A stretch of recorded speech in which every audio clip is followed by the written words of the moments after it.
ବର୍ତ୍ତମାନ ଯାହା ସୂଚନା ମିଳୁଛି କୋହଲା ପାଗକୁ ବଢୁଛି ଶୀତ। ଆହୁରି 3 ଦିନ ବର୍ଷିବ। ତେବେ ସୂଚନା ଅନୁସାରେ ପୁଣି ଫେରିଛି ଶୀତ। ରାଜ୍ୟରେ କୋହଲା ପାଗ ସାଙ୍ଗକୁ ଲାଗି ରହିଛି ଶୀତର ଲହରୀ। ଏହା ସହ ଅନେକ ସ୍ଥାନରେ ବର୍ଷା ଲାଗି ରହିବା ଫଳରେ ଶୀତର ମାତ୍ରା ବଢ଼ିଛି। ଗତକାଲି ଠାରୁ ଆରମ୍ଭ ହୋଇଛି ଝିପିଝିପି ବର୍ଷା। ଟ୍ୱିନ୍ ସିଟି କଟକ ଏବଂ ଭୁବନେଶ୍ୱରରେ କୋହଲା ପାଗ ସହ ଲାଗି ରହିଛି ଝିପିଝିପି ବର୍ଷା। ଦକ୍ଷିଣ ଉପକୂଳ ଓଡ଼ିଶା ସମେତ କଟକ, ଯାଜପୁର, ଜଗତସିଂହପୁର, କେନ୍ଦ୍ରାପଡ଼ା, ଭଦ୍ରକ ତଥା କିଛି ଆଭ୍ୟନ୍ତରୀଣ ଓଡ଼ିଶାର ଜିଲ୍ଲାଗୁଡ଼ିକରେ ଗୁରୁଚାବଳୟ ପ୍ରଭାବରେ ଲାଗି ରହିଛି ବର୍ଷା।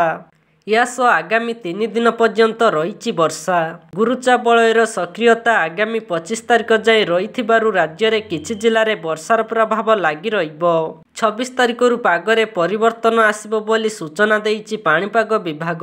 ପାଣିପାଗ ବିଭାଗର ପୂର୍ବାନୁମାନ ଅନୁସାରେ 22ରେ ଉପକୂଳ ଓଡ଼ିଶାର ବିଭିନ୍ନ ସ୍ଥାନରେ ବର୍ଷା ସମ୍ଭାବନା ଅଛି। ଏହାପରେ 23ରେ ଉତ୍ତର ଉପକୂଳ ଓଡ଼ିଶା ସମେତ ସୁନ୍ଦରଗଡ଼, କେନ୍ଦୁଝର, ମୟୂରଭଞ୍ଜ, ଅନୁଗୁଳ ଓ ଢେଙ୍କାନାଳରେ ବିଭିନ୍ନ ସ୍ଥାନରେ ବର୍ଷା ହୋଇପାରେ।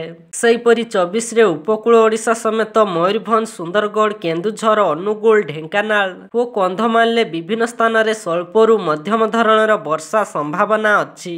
25ରେ ଉତ୍ତର ଉପକୂଳ ଓଡ଼ିଶାର ବିଭିନ୍ନ ସ୍ଥାନରେ ବର୍ଷା ହୋଇପାରେ ବୋଲି ଆକଳନ କରାଯାଇଛି। 26 ଓ 27 ତାରିଖରେ ସମସ୍ତ ଆଭ୍ୟନ୍ତରୀଣ ଅଞ୍ଚଳରେ ରାତି ତାପମାତ୍ରା ବଢ଼ିବା ସହ ହାଲକା ବର୍ଷା ହେବ ବୋଲି ବରିଷ୍ଠ ପାଣିପାଗ ବିଶେଷଜ୍ଞ ପ୍ରଫେସର ସୁରେନ୍ଦ୍ରନାଥ ପଶୁପାଳକ ପୂର୍ବାନୁମାନ କରିଛନ୍ତି।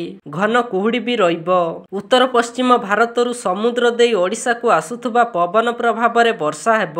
ସେହିଭଳି ପାଗ ମେଘୁଆ ରହିବା ଯୋଗୁଁ ଶନିବାର ରାଜ୍ୟର ଅଧିକାଂଶ ସ୍ଥାନରେ ରାତି ତାପମାତ୍ରା ବଢ଼ି ଯାଇଥିଲା। ଏଥିପାଇଁ କମ୍ ଶୀତ ଅନୁଭୂତ ହୋଇଥିଲା। ରାଜଧାନୀରେ ରାତି ତାପମାତ୍ରା 19 ଡିଗ୍ରୀ ଟପିଥିଲା। ସେହିପରି ଗୋପାଳପୁରରେ 20 ଡିଗ୍ରୀ, ପାରାଦୀପରେ 19 ଡିଗ୍ରୀ, କଟକରେ 17 ଡିଗ୍ରୀ, ଫୁଲବାଣୀରେ 15.5 ଡିଗ୍ରୀ, ବରଗଡ଼ରେ 15.4 ଡିଗ୍ରୀ, ଦାରିଙ୍ଗବାଡ଼ିରେ 14 ଡିଗ୍ରୀ ତାପମାତ୍ରା ରେକର୍ଡ ହୋଇଛି।